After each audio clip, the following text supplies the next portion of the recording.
What's up, everyone? Welcome to the December 20th edition of DraftKings Tournament Plays, brought to you by BetMGM. I'm your host, Adam Scherer. You can follow me on Twitter at ShipMyMoney DFS. And we have a 5-game NBA slate to look at tonight. Very manageable slate. And as always, we're going to look at 5 of the top tournament options using the Boom Bust tool on the Stokastic.com website. But first, click the link in the description below. Sign up and make a deposit at BetMGM.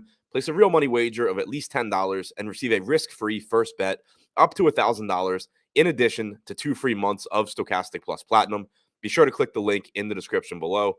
Now, as a reminder, even though it is only 5 games, we do have some injury news that we're waiting on. So be sure to tune in to the deeper dive and live before lock shows tonight for more up-to-date information. But looking at the top 5 tournament options as things currently stand on DraftKings, coming in at number 5, Jalen Duren, projected for 22% ownership with a 22% chance of being in the optimal lineup. Duren is $4,800 and center only. In his 5 starts this season, he's averaged 1.06 DraftKings points per minute in 29.4 minutes per game. I expect going forward that we see him play around 28 minutes per game, with Marvin Bagley taking the other 20 as the backup center. Number 4, Nikola Jokic, 20% projected ownership, 22% chance of being in the optimal lineup. Jokic is $11,800 with center eligibility. In 13 games without Michael Porter Jr. this year, Jokic has averaged 1.86 DraftKings points per minute in 34.6 minutes per game. Jamal Murray is also questionable tonight. If he's out, that would make Jokic look even better. Number 3, Malik Beasley, only projected for 7% ownership with a 25% chance of being in the optimal lineup. I do think this gap closes as we get more up-to-date information near lock, but there's a good chance that Beasley does go under-owned tonight, coming off the bench for Utah.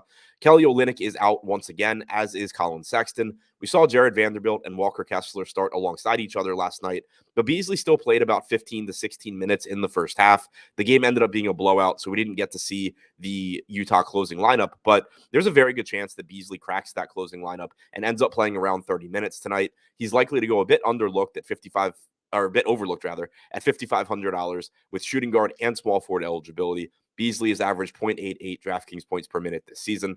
Number 2, Jalen Brunson, 28% projected ownership, 33% chance of being in the optimal lineup at $7,200. Brunson is point guard only on DraftKings. He's averaged 1.15 DraftKings points per minute this season, and we've seen a slight uptick in his playing time since Derrick Rose was removed from the rotation. Brunson has averaged 32.8 minutes per game in the games that Derrick Rose has not played this year. And number 1, going back to Utah, Mike Conley is just too cheap at $5,300. He projects for 28% ownership with a 37% chance of being in the optimal lineup. He is point guard only and has averaged 0.9 DraftKings points per minute this season. If tonight's game is competitive, we're likely to see around 30 minutes from Conley. So to recap, the top 5 tournament options on DraftKings as things currently stand: number 5, Jalen Duren; number 4, Nikola Jokic; number 3, Malik Beasley; number 2, Jalen Brunson; and number 1, Mike Conley.